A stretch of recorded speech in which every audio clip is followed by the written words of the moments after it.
Une œuvre d'art. Je pense que c'était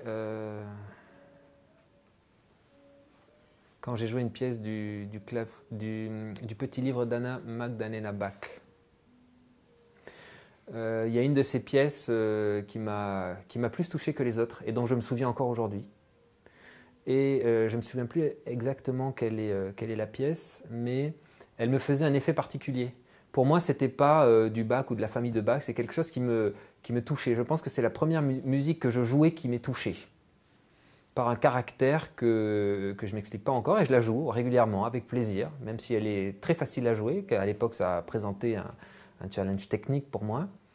Je crois que c'est l'une des expériences les plus fortes que je me souvienne de mon enfance.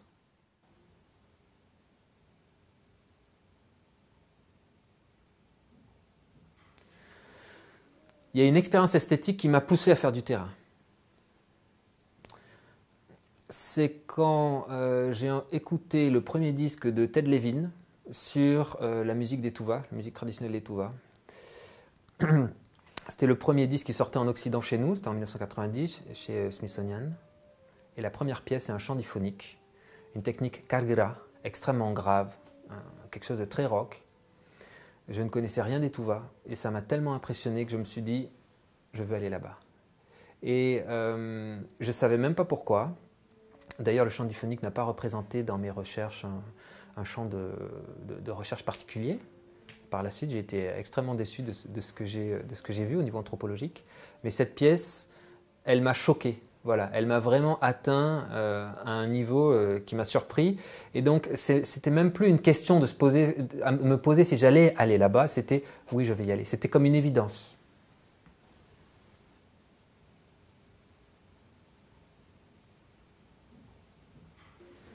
C'est marrant parce que moi, je vois que mes goûts changent avec l'âge. Ce qui me touche dans la musique change aussi, selon les périodes. Par contre, évidemment, le goût musical, pour moi, c'est ce qui me touche. Tout simplement ce qui me touche. Et ça change tout le temps. C'est des modalités différentes. En ce moment, j'aime beaucoup les musiques de jeux vidéo. Alors, les musiques de jeux vidéo qui sont reprises par des orchestres symphoniques, par Angèle Dubos, par exemple. Il m'est arrivé d'ailleurs d'écouter la version originale de ces jeux vidéo avec que des sons synthétiques. Et je trouve qu'ils arrivent à un autre niveau de la musique, avec un orchestre symphonique, avec des instruments acoustiques. On arrive à quelque chose qui est très fort, je trouve. Je suis vraiment surpris. Je pense que d'ailleurs, la surprise vient du fait que je ne m'attendais pas du tout à avoir une musique aussi vivante. C'est incroyable. En ce moment, c'est ce que j'aime et ce que j'écoute.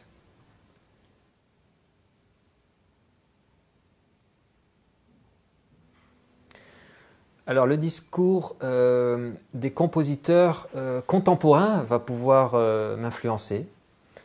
Souvent une œuvre qui ne me paraît pas très excitante et dont parle par la suite le compositeur me donne envie d'aller plus en profondeur dans cette œuvre-là.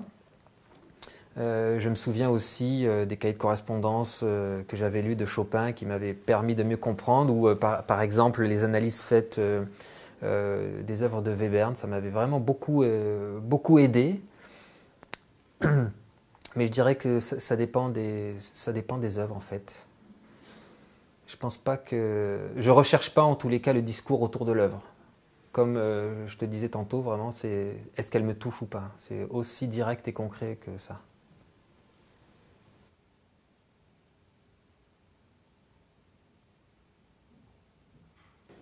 Alors, oui, évidemment, par rapport à ma méconnaissance. C'est-à-dire que dans le travail et ce qui a mené finalement à préparer ma communication pour ce colloque, je me suis intéressé aux épopées Karakalpak qu'au départ je ne connaissais pas. Donc je n'avais pas du tout les codes pour comprendre et apprécier ces musiques. Ce qui fait que sur le terrain, j'ai eu la chance d'enregistrer énormément de musiciens et au début, je n'étais pas capable d'apprécier ces musiques. J'étais face à un code que je ne connaissais pas. pour moi, tout me semblait intéressant. Et par la suite, en côtoyant les musiciens, en côtoyant les spécialistes, j'ai petit à petit appris à mieux écouter ces musiques en réalité.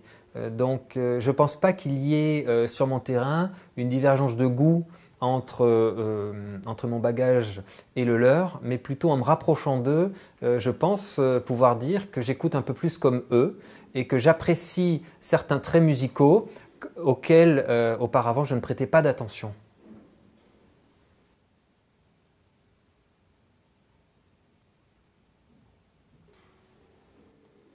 En fait, je crois que c'est précisément cette expérience de l'altérité qui m'a donné le goût d'autres cultures musicales. La première fois que je me suis intéressé à la musique Touva, c'était à Paris lors d'un concert, et puis j'ai rencontré un jeune musicien, très très bon musicien, et on a sympathisé immédiatement.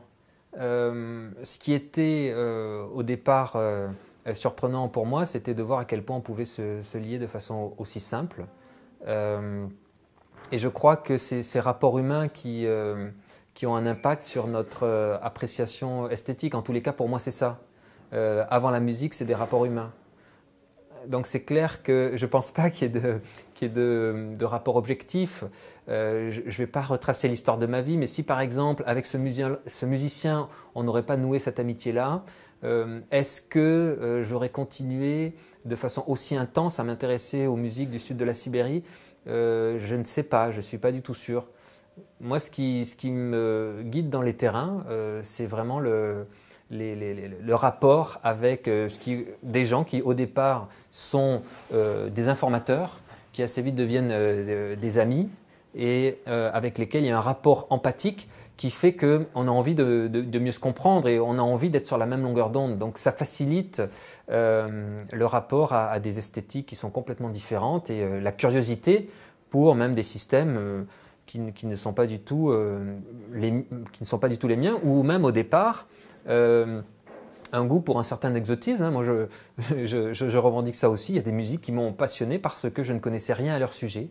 Et je me suis dit, mais c'est quand même incroyable, la première fois que j'ai été chez les Touvaks, qu'ils chantent des mélodies pour leurs animaux. C'est quelque chose, je trouve, à la limite, ça m'impressionnait beaucoup plus que le chant diphonique, qui lui est très spectaculaire, mais qui parle moins de ce peuple-là, si ce n'est en termes acoustiques ou en termes physiologiques, ou que le comportement qui amène à chanter pour un animal. Ça m'a vraiment époustouflé.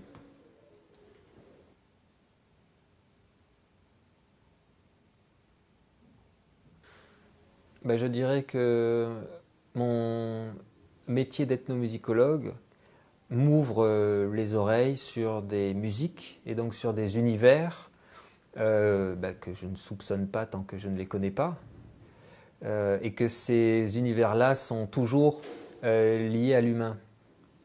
Donc comme je le disais précédemment, c'est avant tout des histoires de relations qui font que, je pense, mon oreille s'ouvre un peu plus.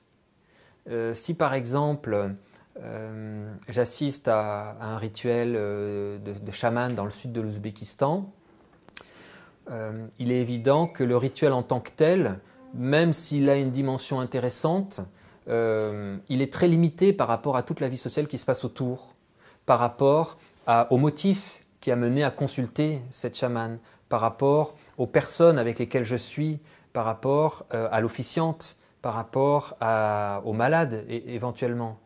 Et toutes ces conditions et tout ce contexte, moi, va ouvrir mon oreille sur la dimension musicale. Si je n'étais pas lié à ces gens-là, je ne suis pas complètement persuadé que ma curiosité me pousserait à travailler sur ces musiques-là. La musique, c'est vraiment un support, immatériel ou matériel, mais matérialisé néanmoins, sonore, de relations qui sont tissées autour. Et moi, je suis surpris lorsque je réécoute mes enregistrements de terrain, donc ça fait plus de 15 ans maintenant, je me souviens de l'endroit où ça s'est passé. J'ai des milliers de pièces, j'ai rencontré des centaines de personnes. Pour chaque enregistrement, je sais où ça s'est fait. je ne sais pas nécessairement l'année. Et donc, mon lien à la musique, il est aussi, et il passe par le lien avec les personnes qui ont chanté cette musique-là. Autrement dit, comme le dirait Simra Arom, il y a quelque chose qui reste de ces musiques-là, qui nous atteint quelque part où on ne s'atteint pas. C'est ce qu'il exprimait par rapport à son premier terrain, par rapport à la première musique qui l'a tant ému. Je crois que même si dans notre analyse, et même si on aime beaucoup l'analyse musicale, elle renvoie toujours à une dimension humaine qu'on n'oublie pas. D'ailleurs, d'un point de vue méthodologique, ce que me disait Simra Arom une fois à Paris lorsque je le rencontrais chez lui, c'était « Tu veux analyser un répertoire? Bon, ben, commence par la musique qui te plaît le plus. » C'est là qu'il y a quelque chose à chercher, et puis tu as intérêt à avoir de l'endurance pour faire ton analyse musicale. Donc, commence par vraiment ce qui te parle, même si tu ne comprends pas encore ce langage-là.